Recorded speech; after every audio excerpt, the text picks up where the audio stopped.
Hello, in this video I want to show you how to adjust the DPI levels on Asus ROG Chakram.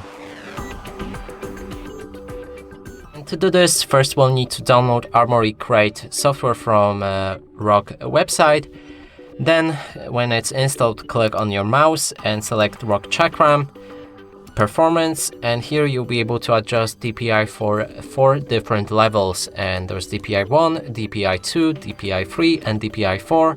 You can see which DPI level you're currently on, and in this case I'm on the 3rd one. You can see it by this blue dot right here. And you can adjust all of the levels by scrolling through the slider like this, so you can go for 16,000 on DPI 2 if you want, and etc.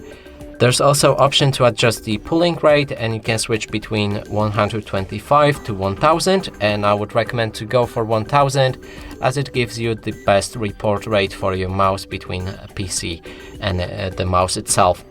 And there's also option to adjust the angle snapping, and I actually hate it, so I'm gonna leave it off, but you can turn it on if you like. And that's it for this video. Hope you like it. Please consider subscribing to our channel, leave a like and a comment below.